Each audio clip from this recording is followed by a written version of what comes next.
I'm 100 years old, and I never ended up in a nursing home. Not because I was lucky, not because I was stronger than everyone else, but because I refused to let my life shrink. And if you're honest, yours may already be shrinking. You go out less, you rely on others more. You put off things that once felt easy and tell yourself, I'll deal with it later.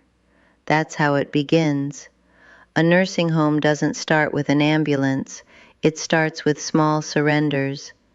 Most people don't realize they're losing their independence until it's already gone.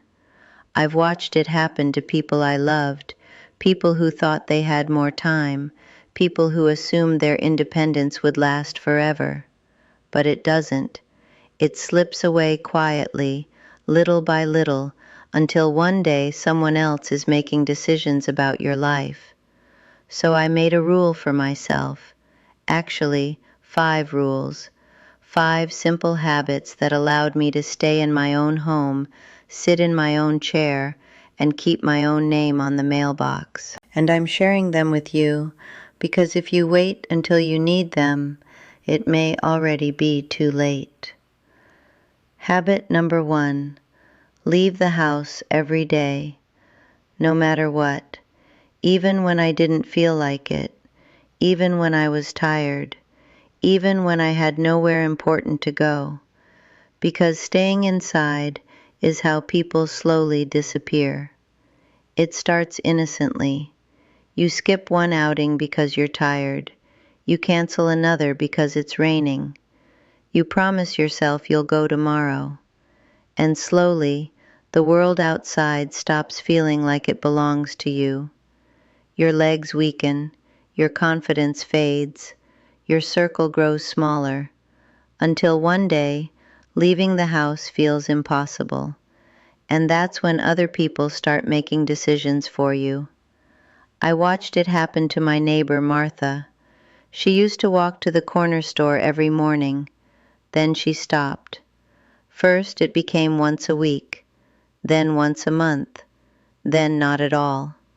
Within 2 years, she was no longer living in her home, not because she wanted to leave, because she couldn't stay. So I made myself a promise.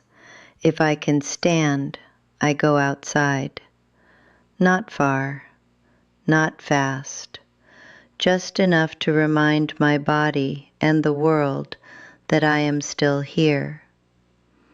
Independence isn't something you keep by accident. You keep it by stepping outside before it's taken from you. Habit number 2. Speak to another human being every day, out loud, not through a screen, not through a text message, not with a like on a photograph. A real voice, a real conversation. Because silence is where people begin to fade. After my husband died, this house became unbearably quiet. No footsteps. No one asking where I put the scissors. No one complaining about the weather. Just silence. And silence can convince you that you no longer matter, that you are no longer needed, that your life is already behind you. And when you start believing that, you stop showing up in the world. So I made another rule. Every day I had to speak to someone, the cashier, a neighbor, a stranger walking a dog, anyone, because the day you stop being heard is the day you begin to become invisible. Loneliness doesn't just break your heart, it weakens your body, it slows your mind, it makes everything harder. People don't end up in nursing homes only because of illness. Sometimes they end up there because there is no one left who knows their voice. So I kept mine alive, one conversation at a time.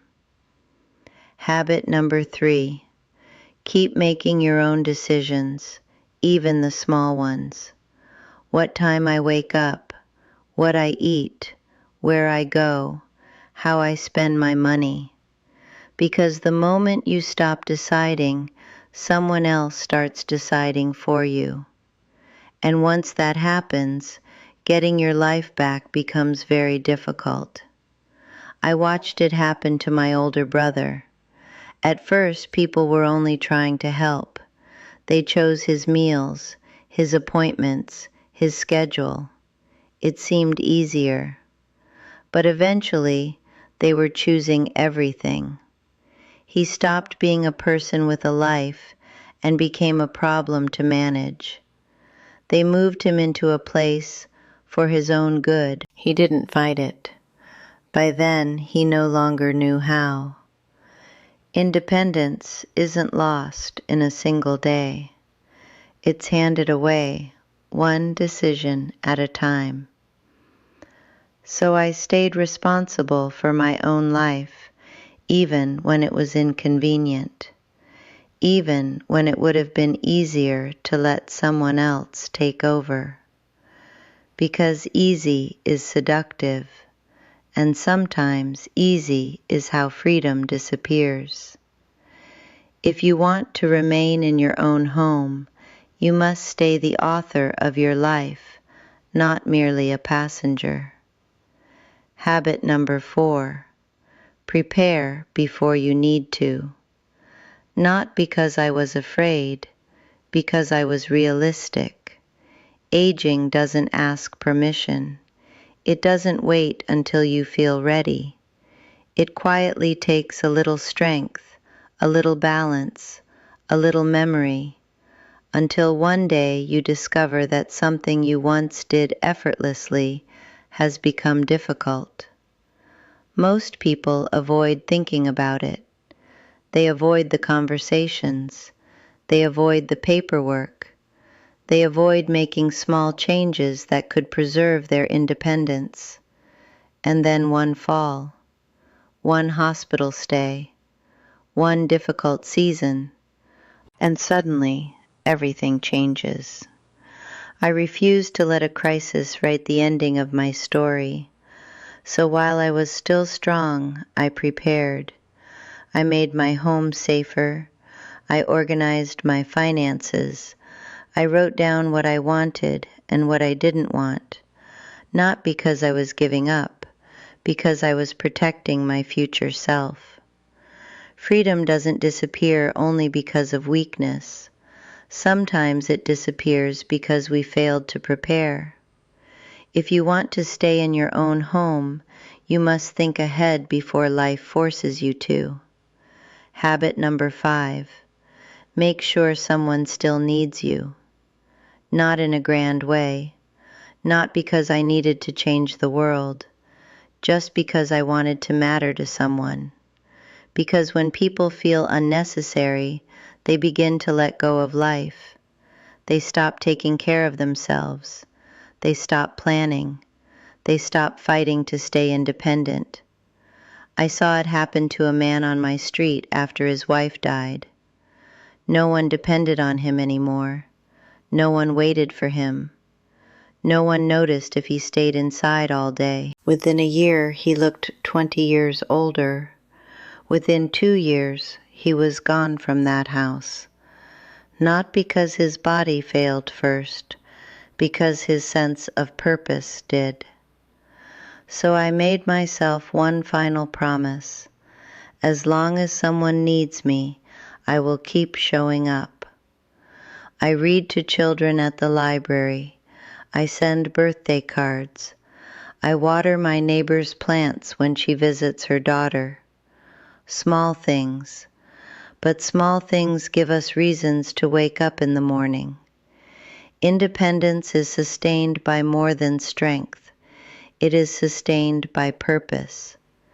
Because when your life still matters to someone, you fight to remain part of it.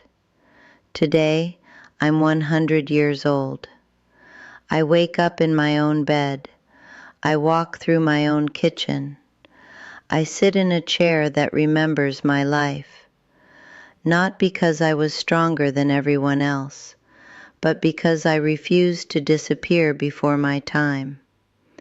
Independence isn't something you keep by accident. It's something you protect every single day.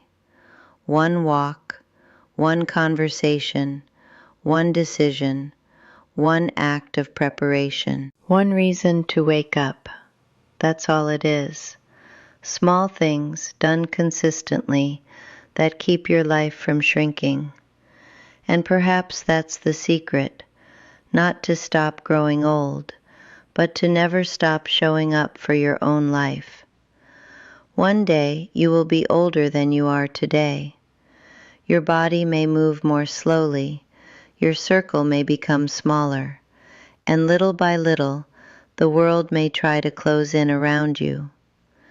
When that day comes, you will either still be standing in your own home or wishing you had fought harder to remain there.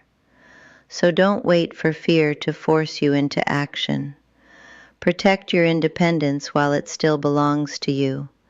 Take the walk. Make the phone call. Keep making your own decisions. Prepare for tomorrow while you still have the strength to do so. And never lose your sense of purpose. Because a nursing home doesn't begin the day you move in. It begins the day you stop living as though your freedom matters. Independence is not preserved by luck. It is preserved by daily choices, by showing up, by staying connected, by remaining responsible for your own life, by refusing to disappear before your time. And perhaps that is the greatest lesson I have learned in 100 years. Growing old is inevitable. Surrendering your life is not. As long as you still have a reason to rise in the morning, a voice to share, a decision to make, and a place in the lives of others, you are still living, not merely existing. So keep walking, keep talking, keep deciding, keep preparing, keep showing up, and protect your freedom with the same care you would protect anything precious. Because in the end, a life does not shrink all at once. It shrinks one neglected day at a time, and it is preserved the very same way, one meaningful day at a time.